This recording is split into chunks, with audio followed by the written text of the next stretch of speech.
pour développer notre pays. Et on ne peut pas développer un pays avec de contre-valeurs. L'Occident ne s'est pas développé avec de contre-valeurs. Les contre-valeurs, c'est des choses qui sont venues après le développement. C'est les conséquences d'un certain développement, d'une certaine orientation. Mais avant, il y a 50 ans, il y a 60 ans, en Occident, mais il y avait des valeurs. Les valeurs traditionnelles étaient très fortes. Et ce sont ces valeurs traditionnelles-là qui déterminaient le comportement des dirigeants. Et ils se sont fondés sur ça pour développer leur pays. Maintenant, c'est un développement qui n'était pas cadré par des mesures peut-être éthiques et morales sur certains aspects.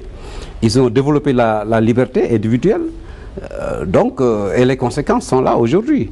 Mais l'Occident s'est appuyé sur l'éthique et la morale pour se développer.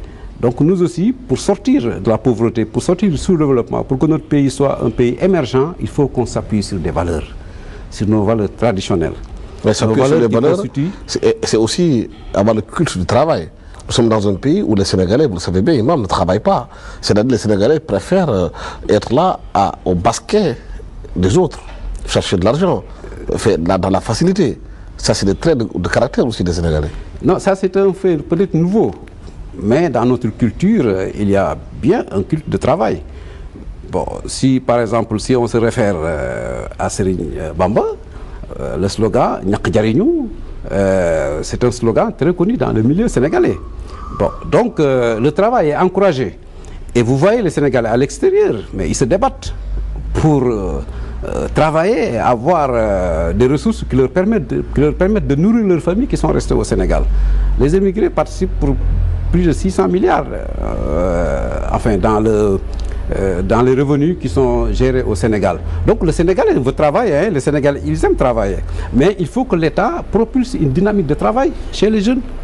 Il est vrai que l'État n'est pas là pour créer un emploi pour tout le monde, mais la dynamique de travailler, les conditions pour trouver un travail doivent venir de l'État.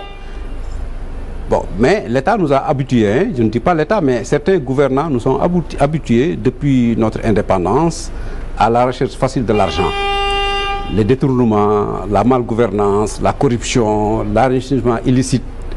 Bon, tout ça, c'est des phénomènes qui existent dans ce pays et qui font que les gens te disent Khalis dañ koy lijjanti kenn du ko liggéey.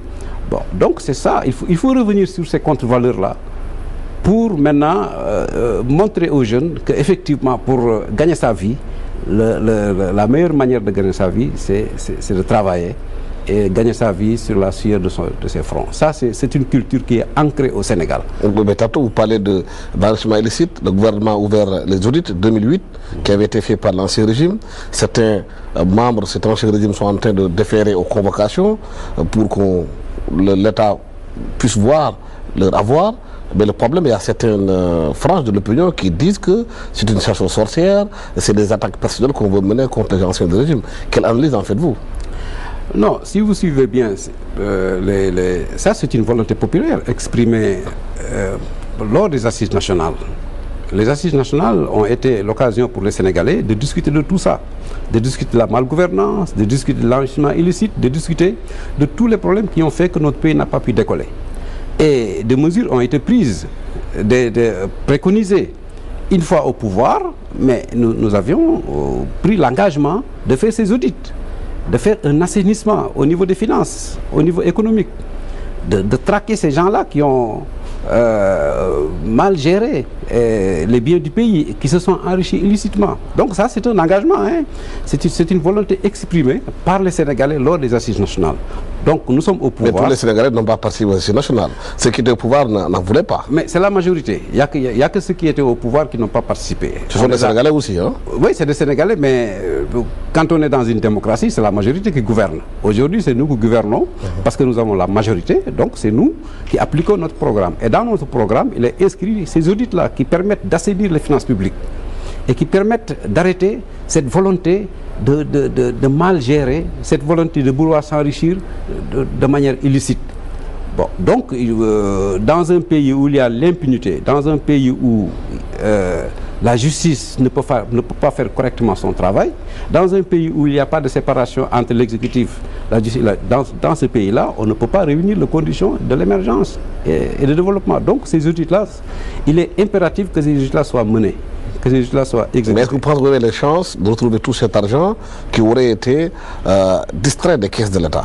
Mais il y a effectivement des possibilités et la communauté internationale offre des possibilités pour recouvrer tout cet argent qui a été détourné. Et nous sommes sur la voie d'arriver à cela.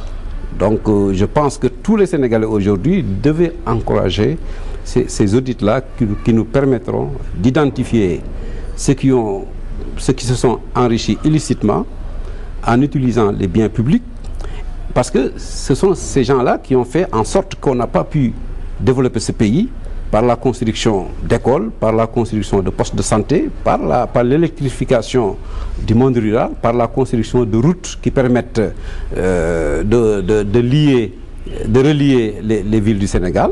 Si tout cet argent-là qui a été détourné, si tout cet argent-là était destiné au développement du pays, à la construction du pays, je vous dis que le Sénégal ne serait pas là aujourd'hui en train de quémander partout et en train de vivre dans la pauvreté. Donc ces audits doivent être terminés pour effectivement identifier ces gens-là qui se sont enrichis, leur enlever les biens qu'ils ont spoliés des populations, et pour qu'ils servent aussi d'exemple pour les autres. Il n'y a pas seulement que les audits, imam, il y a aussi d'autres urgences. Il y a l'école, il y a l'hivernage qui se met en place, il y a des problèmes sociaux qui se posent, il y a la cherté de la vie. Les Sénégalais estiment, certains, que les audits, c'est un os que vous mettez entre les dents des Sénégalais pour détourner les Sénégalais de l'essentiel. Parce que vous attendez aussi sur d'autres dossiers beaucoup plus importants que les audits seulement. Non, vous voyez que parallèlement, le programme dans ces domaines-là aussi sont en train de dérouler. Vous avez vu dans le domaine de l'agriculture, il y a des sommes colossales, 340 milliards. Mais avec de mauvaises semences qui ont été distribuées aux paysans. Oui, c'est ce qu'on dit. Peut-être parfois il y a de mauvaises semences, parfois il y a de bonnes semences. Il faut peut-être corriger. En distribuant, il faut corriger. S'il y a des manquements, il faut les identifier, les corriger et avancer. Vous avez vu aussi dans le domaine de l'éducation, il y a eu une sortie de crise. Aujourd'hui, les enseignants ont repris, les étudiants ont repris. Il y a un espoir pour que l'année scolaire soit une année valide.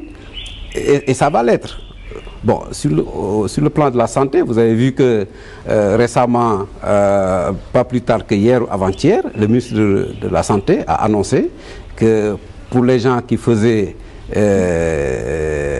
enfin pour ceux qui avaient des problèmes d'insuffisance rénale, aujourd'hui ils peuvent se soigner gratuitement. Et il y a aussi un programme de Yoon Yokkute qui est en train d'être déroulé, le programme Donc pour les hémodialyses, c'est bien qu'il y ait une gratuité de l'accès aux soins, mais l'autre problème, c'est les médicaments qui coûtent très cher aux malades. Autant ils ont accès facile aux soins concernant l'hémodialyse, mais il y a quand même les médicaments qu'il faut payer, qui coûtent des fois plus cher même que la consultation. Notre volonté, c'est d'alléger la souffrance des Sénégalais en diminuant le prix, d'abord des denrées et d'autres produits nécessaires à la vie. Bon, mais on ne peut pas faire tout d'un seul coup. Les gens, ils ont tendance à croire que nous sommes là depuis peut-être 3 ans ou 4 ans, alors que le président Macky Sall vient de boucler ses 100 jours. Et si on fait vraiment le bilan des 100 jours, ben, tout le monde sait que c'est un bilan positif. Moi, je vous parle objectivement. Bon, il y a des choses qui ont été promises, qui sont en train d'être exécutées. Il y a une volonté aussi de créer des ruptures. Une volonté de créer des ruptures dans tous les sens. Bon, la sobriété, la modestie, bon, la réduction du train de vie de l'État, mais tout ça, c'est des choses qui sont en train d'être faites et que les Sénégalais doivent encourager. Je ne dis pas que tout est bon, mais comme il y a la volonté et que les gens veulent faire, moi je pense que ce qui reste seulement, c'est d'encourager cette dynamique de changement, cette dynamique de rupture qui est entreprise depuis l'avènement de la deuxième alternance. Vous êtes allié de Macky Sall et de Benno Bokk Yakaar, l'Assemblée nationale. Les Sénégalais attendent beaucoup de cette assemblée qui a été mise en place, qu'elle soit une assemblée de rupture, qu'elle ne vote pas aveuglément les lois que l'exécutif leur propose. Quel type d'assemblée, pour vous, devrions-nous avoir? Le type d'assemblée que nous devons avoir, c'est une assemblée qui est indépendante de l'exécutif et de la justice. Bon, les 3 pouvoirs dans un pays, le pouvoir exécutif, le pouvoir législatif et le pouvoir judiciaire doivent être indépendants et autonomes si on veut vivre dans un pays démocratique. Mais est-ce qu'on peut avoir une assemblée indépendante où c'est le président lui-même et ses élèves qui ont choisi les gens qui doivent aller à l'Assemblée nationale? Le mode de désignation des députés ne reflète pas réellement la représentativité dans leur propre localité. Bon, c'est un problème, ça. Oui, oui. Bon, jusqu'à présent, ce mode de désignation joue effectivement, a un impact, peut avoir un impact sur le fonctionnement de l'Assemblée nationale. Mais ce problème a été identifié lors des assises nationales. Et dans les conclusions des assises nationales, et cela va paraître exister dans le projet de constitution que nous allons soumettre à l'approbation des Sénégalais. Le président a parlé d'un an et demi pour cela. Moi, je vous dis qu'une fois ce projet de constitution est adopté, mais tous ces problèmes seront réglés. Ils ont été identifiés. Effectivement, pour qu'une Assemblée nationale... Mais les députés sont élus pour 5 ans. Non, ils sont élus pour 5 ans, mais le référendum aura lieu d'ici un an et demi, comme l'a dit le président de la République. Donc on va aller vers une nouvelle Assemblée nationale, là, ou pas? On peut aller vers une nouvelle Assemblée nationale, c'est possible, c'est pas exclu. C'est pas exclu. Mais ce qui est sûr, c'est que les députés qui sont élus, même dans ces conditions, savent que s'ils veulent être réélus, il faut qu'ils se comportent comme des députés du peuple, comme des représentants du peuple.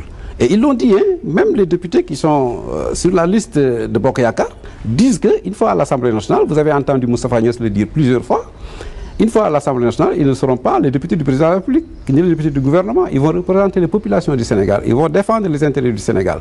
Donc c'est ce type de députés-là qu'il faut aujourd'hui. Le peuple exige que les députés qui vont à l'Assemblée nationale vont les représenter. Et objectivement, vont exercer un contrôle strict et objectif sur l'action du gouvernement, même s'ils sont dans la mouvance présidentielle, et ils vont aussi prendre en charge les préoccupations des populations. Sinon, ils seront sanctionnés en 2017. Parce qu'il y a un développement de citoyenneté au Sénégal tel que les acteurs politiques ne sont plus libres de faire ce qu'ils veulent. Il faut qu'ils soient des acteurs politiques qui répondent aux attentes et aux préoccupations des Sénégalais pour être réélus.